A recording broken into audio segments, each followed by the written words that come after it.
Selamat pagi. Halo. Baik, kawan-kawan, kita akan membahas tentang pengantar aplikasi komputer pada semester ini. Dan sebelum kita masuk pada materinya, kita akan membahas apa saja yang akan kita pelajari selama satu semester. Ya.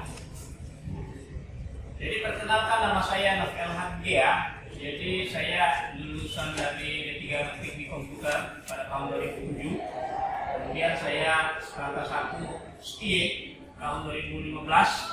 Kemudian saya mengambil manajemen pemasaran di Universitas KPP Indonesia tahun 2017.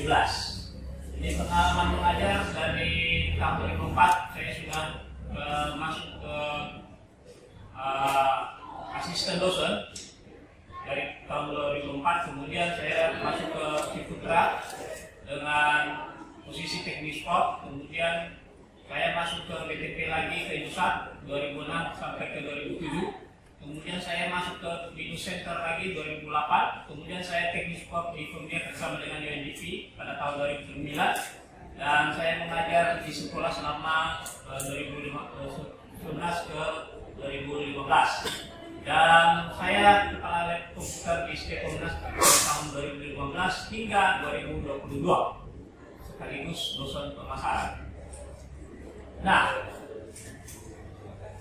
yang akan kita pelajari nanti selama satu semester, yang pertama adalah Anda harus mengetahui tentang pengertian dan manfaat komputer, software, dan aplikasi komputer. Kemudian di pertemuan kedua dan ketiga, kita akan belajar mengenai internet, browsing, dan editing. Kemudian video record, ya itulah dia video prop sama Camtasia. Kemudian pada pertemuan 4 sampai 6, pemanfaatan dan manajemen file dan manajemen dokumen online. Dan termasuk di sana adalah Google Drive. Karena nanti tempat penyimpanan kita tidak lagi menggunakan flash disk, tetapi kita menggunakan Google Drive. Karena transformasi digital pada saat ini, ya dari manual ke digital, artinya kita tidak perlu lagi menggunakan flash disk untuk sharing data. Ya justru kita lebih aman datanya ketika kita menggunakan Google Drive. Nah kemudian pada pertemuan 7 sampai ke 10 kita akan masuk di Microsoft Office. Di antaranya adalah pengolahan data dan multimedia dan sekaligus Canva. Nah ini di pertemuan 10 ini nanti ya kita akan belajar mengenai Microsoft Word. Nah di dalamnya kita akan memperdalam mengenai tabulasi dan pengaturan paragraf, pengaturan kertas, ya. Dan bukan hanya Microsoft Word nanti ya, ketika Anda sudah selesai nanti di Microsoft Word, maka saya akan mencoba mengajarkan Anda ke WPS. Nanti ini WPS ini adalah Microsoft Word yang berbasis online. Artinya nanti ke depannya laptop ini lagi nanti tidak menggunakan Microsoft Office yang lokal, tetapi kita menggunakan Office secara online. Ya. Kemudian Excel, ya kita akan mempelajari beberapa rumus dan hingga ke rumus fungsi atau rumus majemuk. Artinya if dalam if, kemudian ada jalannya alpha, beta, dan sebagainya. Dan kemudian kita akan belajar Microsoft PowerPoint. Nah, tapi nanti PowerPoint itu lebih contoh saya akan mengajarkan saudara untuk menggunakan aplikasi secara online. Karena PowerPoint itu adalah untuk ya aplikasi untuk presentasi atau membantu kita dalam mempresentasikan ya apa hasil karya kita ya. Nah untuk lebih memantapkannya ya saya lebih condong nanti mengajarkan saudara ke aplikasi Canva. Aplikasi Canva ini bisa kita akses di mana-mana, bisa kita share di Android ya, sehingga dengan melalui Canva ini kita tidak repot-repot lagi untuk copy paste atau copy di fotokopi, print, tidak perlu. Nah, keunggulan Canva ini ya, keunggulan Canva ini adalah ketika kita share linknya, ketika sampai kepada mahasiswa ya, tidak semata-mata atau tidak seakan-akan bahwa Canva ini sudah dipermanenkan, tidak. ketika saya ubah file masternya, maka linknya juga atau hasil dari perubahan itu akan sampai kepada mahasiswa. Artinya kalau contohnya saya tambahkan judul di dalam presentasi itu, secara otomatis ya slide Anda juga akan berubah seperti di dalam master. Beda kalau PowerPoint ya saya ubah di sini, kemudian kita copy lagi. Kalau Canva tidak, saya ubah master, maka berubah semua. Kalau PowerPoint, saya ubah PowerPoint di sini, maka kita kirim ulang lagi. Sehingga besar resiko untuk kesalahan data.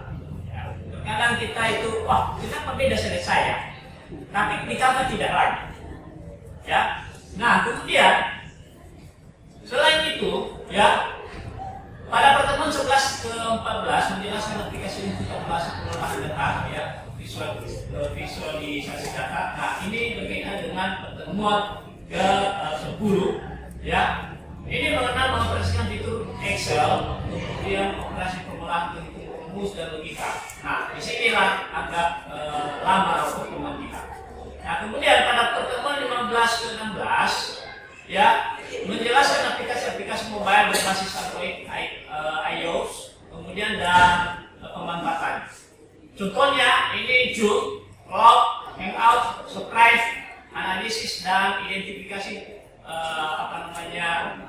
data atau istilahnya petrol atau lead, kemudian PlanSnet dan Agrobase.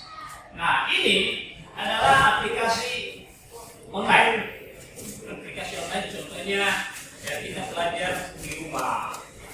Nah ini Zoom ini yang berkaitan dengan kampus Merdeka. Ya, Anda harus bisa menggunakan Zoom. Kenapa? Karena dengan adanya Zoom, maka kita bisa belajar di mana-mana, bisa tetap buka di mana-mana, ya bisa tetap buka di universitas lain. Nah, yang pertemuan 11 ke 16 ini adalah pertemuan setelah UTS atau ini adalah pertemuan untuk 2S. Itu adalah rencana pembelajaran semester selama 1 semester yang akan kita pelajari. Baik, kawan-kawan, saya lanjutkan. Target yang akan dicapai setelah 1 semester. Yang pertama, ya, Anda harus bisa menggunakan aplikasi video call atau Camtasia atau Bandicam. Kenapa? Karena aplikasi ini ya berguna untuk kedepannya, ya terutama dalam pekerjaan Anda pasti Anda sudah gunakan. Ya, kemudian kalau Anda jadi orang bisnismen, maka Anda bisa membuat aplikasi promosi barang melalui aplikasi Bandicam. Anda buat video Anda dulu, baru Anda upload di YouTube. Nah, demikian juga nanti kedepannya kita akan memberlakukan sistem pembelajaran tutorial. Artinya saya membuat tutorial, saya jelaskan juga di kelas, dan setelah itu ya saudara membuat ulang tutorial tersebut. Ya, dan ini sangat menguntungkan saudara, mau tidak mau wajib Anda bisa. Sehingga dengan model tutorial ini ya bisa Anda dituntut untuk lebih mandiri. Ya, artinya tidak ketergantungan dengan orang lain. Kemudian Anda harus bisa menggunakan software PowerPoint atau Canva dan Excel. Kemudian ya bisa menggunakan aplikasi audio. Nah, aplikasi tambahan dalam perkuliahan ini, dan khususnya aplikasi komputer, yang pertama Google Drive, kemudian Canva, Zoom, dan YouTube. Inilah yang kita gunakan nanti ke depannya untuk belajar aplikasi komputer. Artinya kita memanfaatkan teknologi informasi ini dalam pembelajaran atau perkuliahan.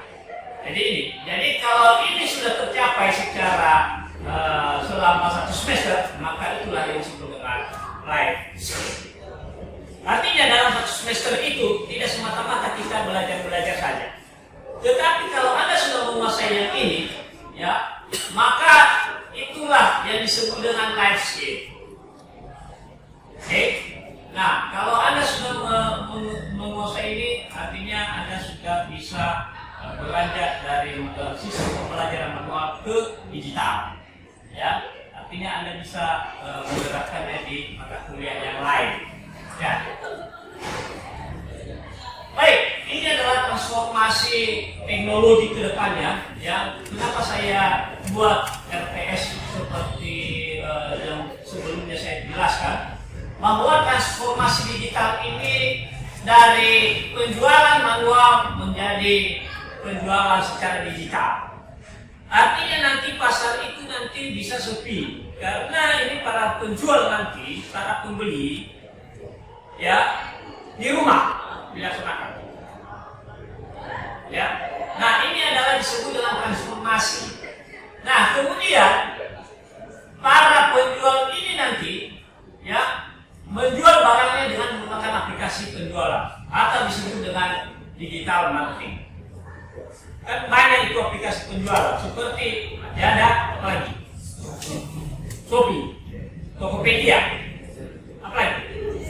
Relax, ya. Nah itu adalah dikonversi dari manual ke digital. Kemudian saya hubungkan ke e-learning. E-learning ini adalah belajar secara digital, ya, e-learning. Artinya ketika dulu kita ke perpustakaan, kita mencari secara manual, maka bisa kita tinggalkan ya kultur ini menjadi ke digital. Kebiasaan kita secara manual menjadi digital. Kita tinggal searching e-book, aplikasi komputer, maka secara otomatis tampil semua buku yang menyangkut aplikasi komputer. Ya. Kalau Anda disuruh nanti ke perpustakaan sana, kalau perpustakaan sana belum berbasis e-library, maka Anda pasti disuruh cari di bilik ini, di bilik ini. Tapi kalau secara digital, dari pos dari rumah Anda bisa cari. Anda bisa memastikan apakah ada stok atau tidak. Nah, kemudian ke depan ini nanti kantor secara manual dulu, dan terjadi transformasi menjadi e-office. Nah ini adalah contoh. Artinya kita sebagai manajer nanti, kalau Anda sebagai manajer, bisa Anda kontrol pegawai Anda yang melalui Android. Bisa tanpa kantor, bisa kita menggunakan jaringan. Sama seperti kejadian-kejadian sebelumnya, bahwa dengan COVID kita bekerja di rumah, homework. Dengan menggunakan apa? Aplikasi. Dengan menggunakan jaringan internet. Nah ini adalah hanya contoh saja, dan berbagai nanti contoh-contoh yang akan ditransformasi dari manual ke digital. Nah makanya saya bukan dengan RPS yang telah saya susun, supaya Anda sudah terbiasa di dalam dunia digital. Ya. Baik, kawan-kawan, saya akan membahas definisi dan komponen komputer. Ini komputer menurut Cori bahwa berpendapat komputer itu adalah suatu proses data yang dapat melakukan perhitungan besar secara cepat, termasuk perhitungan aritmatika dan logika tanpa campur tangan manusia. Nah ini memang benar, pada dasarnya konsep awal komputer itu, konsep awalnya adalah hanya mesin perhitungan. Tetapi pada saat ini bukan hanya mesin perhitungan, bisa menjadi alat telekomunikasi dan bisa membantu berbagai aspek pekerjaan. Ya, pekerjaan di perkantoran, pekerjaan di di perdagangan, di perkuliahan dan sebagainya. Nah ini komputer ya terdiri atas beberapa ya elemen-elemen. Yang pertama adalah hardware, software, firmware, dan storage file. Ini hardware ini ya merupakan perangkat keras, dan software ini adalah perangkat lunak, dan firmware ini adalah merupakan orang yang menggunakan. Sedangkan storage ini adalah tempat penyimpanan. Ya, ini adalah jenis-jenis hardware. Hardware ini terdiri atas beberapa komponen. Input device ini adalah merupakan alat untuk menginput atau memberikan instruksi pada komputer. Ya, contohnya ada keyboard, scanner, trackball, VCR, kemudian touchpad, touch panel, joystick, barcode, dan mouse OCR. Nah, ini adalah alat input. Kemudian proses setelah ada penginputan, maka hasil inputan itu diproses oleh proses device. Kenapa? Di sini adalah sentral dari pemrosesan instruksi. Ya, ada di dalam ini, di dalam CPU ini ada berupa pen, floppy, heatsink, hard drive, optical drive, RAM, kemudian prosesor, kemudian board, kemudian power supply. Hal ini semua, alat ini harus ada di dalam CPU. Kenapa? Karena alat ini ya merupakan alat yang membantu memproses input device. Tetapi hal yang paling utama di dalam proses device itu adalah prosesor. Ya. Kemudian yang ketiga adalah hardware. Nah, hardware ini untuk output device. Setelah input dan diproses, maka dikeluarkan hasil prosesnya itu melalui alat output device. Yang pertama ada monitor, kemudian ada TV motor, ada laser printer, ada inkjet printer, ada speaker, ada domatic, dan ada plotter, dan ada multimedia project. Nah, selanjutnya ada yang disebut dengan storage device. Ini adalah alat penyimpanan eksternal. Kalau dulu ini adalah floppy, ini besar sekali kayak piring. Tapi sekarang ini kayak memory card di handphone. Kalau ini dulu hanya sekitar 1,4 MB, artinya hanya satu foto resolusi kecil. Tapi kalau ini memory card ini bisa mencapai ribuan foto dengan kualitas tinggi. Sekarang memori ini bisa nanti hilang, digantikan oleh Google Drive atau cloud. Artinya tempat penyimpanan ini nanti akan ada transformasi dari manual ke digital. Ya, nah sama seperti Google Drive.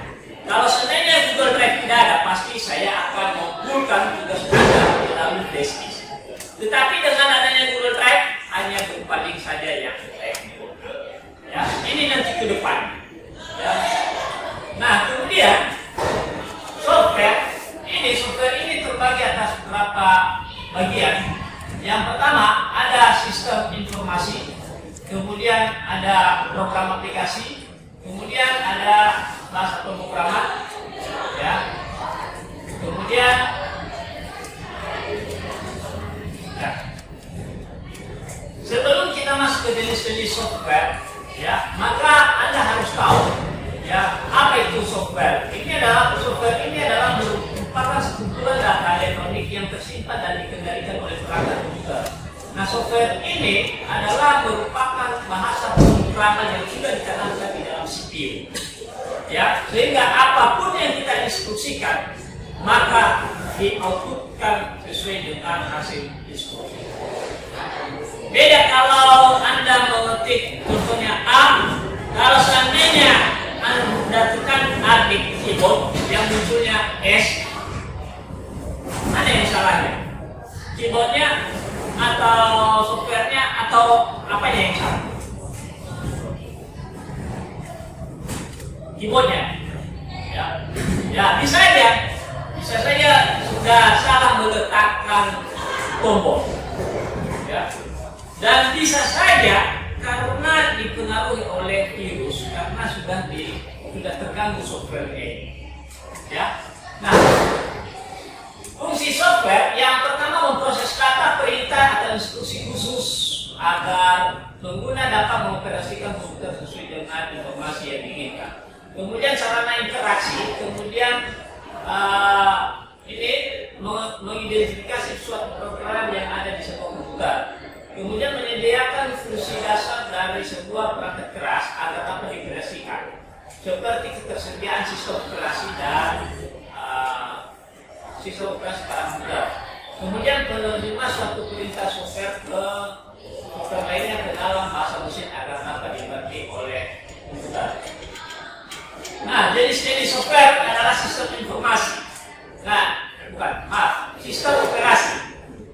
sistem operasi ini adalah perangkat lunak sistem operasi berfungsi mengendalikan seluruh perangkat kerja dasar ya. Ketika Anda membeli laptop, maka laptop itu tidak bakalan bisa beroperasi kalau tidak ada yang disebut dengan operasi sistem. Kenapa? Operasi sistem ini mengaktifkan semua perangkat-perangkat yang sudah ada di dalam komputer. Ya. Nah, contohnya ada Windows, ada Android, ada iPhone, ada Ubuntu, ada IBM, ada Oracle, ada OS X, dan lain sebagainya. Dan kedepannya ini nanti operasi sistem bukan hanya Windows, maka akan muncul dengan Google Chrome OS. Dan ini sudah muncul, ya, ini sudah muncul dan sedang dikembangkan, ya.